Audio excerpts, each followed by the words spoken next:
উচ্চ প্রাথমিক চাকরি প্রার্থীদের জন্য এই মুহূর্তের সবচেয়ে বড় আপডেট। অবশেষে দীর্ঘ 9 বছর পর আবার রাজ্যে আপার প্রাইমারি টেট পরীক্ষা অনুষ্ঠিত হতে যাচ্ছে। তো কবে বিজ্ঞপ্তি প্রকাশ করা হবে এবং শূন্যপদেই বা কী রয়েছে? কলকাতা হাইকোর্টের নির্দেশ ছিল যে 2026 মার্চের মধ্যেই নতুন করে উচ্চ প্রাথমিক টেট পরীক্ষা নিতে হবে কমিশনকে। যদিও যে আগের নিয়োগ প্রক্রিয়া, সেই নিয়োগ প্রক্রিয়া কিন্তু এখনও শেষ হয়নি। 1241 জনের যে নিয়োগ প্রক্রিয়া তা কিন্তু এখনও থমকে রয়েছে।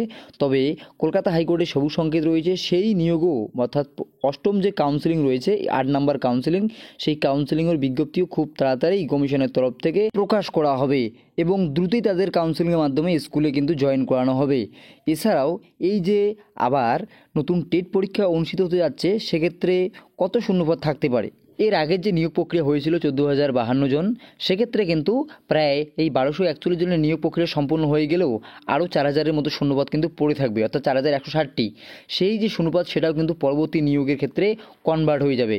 কাজেই 4,000-এরও বেশি শূন্যপদ কিন্তু পরবর্তী নিয়োগের ক্ষেত্রে ক্যারি ফরওয়ার্ড হয়ে যাচ্ছে এবং পরবর্তী যে নিয়োগ প্রক্রিয়া হতে যাচ্ছে, সেই নিয়োগ প্রক্রিয়া কিন্তু প্রায় 20,000-এর মতো শূন্যপদ থাকতে চলেছে এবছর। এছাড়াও কমিশনের তরফ থেকে আরও জানানো হয়েছে, তারা কিন্তু ইতিমধ্যেই কলকাতা হাইকোর্টে এফিডেভিট জমা দিয়েছেন যে তারা আগামী 2026-এর যে মার্চ মাস রয়েছে, সেই মার্চের আগেই যে নতুন টেট পরীক্ষা রয়েছে, সেই টেট পরীক্ষা কিন্তু নিয়ে নেবেন। কাজেই উচ্চ প্রাথমিক চাকরি প্রার্থীদের জন্য অবশ্যই বড় খবর।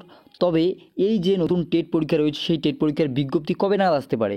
সেই পরীক্ষার বিজ্ঞপ্তি খুব সম্ভবত পূজার আগে না হলেও পূজার পরেই কিন্তু নতুন টেটের যে আপার টেটের যে বিজ্ঞপ্তি রয়েছে, সেই বিজ্ঞপ্তি কিন্তু প্রকাশ করবে স্কুল সার্ভিস কমিশন। তো এই উচ্চ প্রাথমিক নিয়োগের ক্ষেত্রে যোগ্যতা কী রয়েছে এবং নিয়োগ পদ্ধতিই বা কী রয়েছে, আমরা কিন্তু ইতিমধ্যে ভিডিওর মাধ্যমে জানিয়ে দিয়েছি। আপনারা আই বাটনে ক্লিক করে কিন্তু সেই ভিডিওটি দেখে নিতে পারেন। তো সকল উচ্চ প্রাথমিক চাকরি প্রার্থীদের জন্য অবশ্যই ভালো খবর। হাতে কিন্তু সময় অনেক কম রয়েছে, তাই এখন থেকে কিন্তু আপনারা প্রিপারেশন শুরু করে দিন। তো ভিডিওটি ইনফরমেটিভ মনে হলে অবশ্যই লাইক করে দেবেন, শেয়ার করে সবাইকে জানিয়ে দেবেন। ধন্যবাদ।